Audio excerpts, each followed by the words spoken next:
नमस्कार. आज आहे मानवत या ठिकाणी माऊली कृपा मंगल कार्यालयामध्ये वाघाळा येथील सन्माननीय श्री बालासाहेब देवीदासराव घुमरे पाटील यांची सुकन्या चिसोका गायत्री आणि सन्माननीय श्री सुदामराव बापूराव काळे पाटील एरंडेश्वरकर यांचे चिरंजीव आशुतोष यांचा विवाह सोहळा मेडिकल रिप्रेझेंटेटिव्ह अमित भैया घुमरे यांच्या माध्यमातून या ठिकाणी मी उपस्थित आहे. सूत्रसंचालन करण्यासाठी विवाह सोहळ्याचं सूत्रसंचालन झालेलं आहे. त्यानंतर आता मस्त आम्ही गप्पा मारत होतो.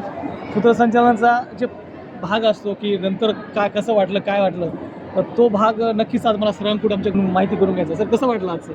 जय जिजाऊ जय शिवराय. अंगद सरांच्या सूत्रसंचालनाला आमचे मराठा कुणबी सहाय्यक समिती, आमचे गजाननराव घुमरे, जरांगे पाटलांचे विश्वासू या सर्वांतर्फे अप्रतिम असे 10 पैकी 10 मार्क देण्यात येत आहेत. अप्रतिम. म्हणजे बाहेर गेटवर ऐकलं, मी बंटी पाटलाला विचारलं की हे आवाज ओळखीचा आहे. म्हणले अंगद तुमची एडी रेकॉर्डिंगच आहे म्हणली इथं. म्हणजे बघा लोक आहे आता अंगद सरला एडी रेकॉर्डिंग, विष्णू पंतानं पण जोक केला ना एडी रेकॉर्डिंग.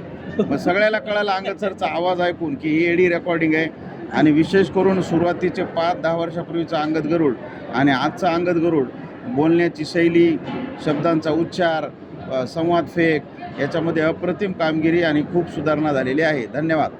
खरंच सर. आणि तो सोबतच वाघाळेकर यांनाही विचारूया आपण. तर कसं वाटलं आज विवाह सोहळा होता तुमच्याच गावच्या मुलीचा? याच्या पूर्वी पण तुम्ही वाघाळ्यामध्ये सूत्रसंचालन केलेले आणि तुमची शब्द फेक आहे, आवाज आहे आणि गरुडाचा आवाज गरुडाचा आवाज आहे. तर निश्चितच तुमचा आवाज गोड आहे आणि माहोल तयार होते आणि एक समन्वय साधण्याचं असतं. शेवटी लग्न आहे, धांदल गडबड असते, पळापळी असते. त्या दरम्यान तुमचं सूत्रसंचालन तुम्ही चांगल्या पद्धतीने बांधून घेतात. जोपर्यंत नवरी येत नाही तोपर्यंत तो समा बांधायचा असतो, पाहुण्यांना बसून ठेवायचा असतो. ते एकदम तुमच्याकडं काय म्हणते सरस्वतीचा आशीर्वाद आहे तुम्हाला असं आम्ही म्हणून.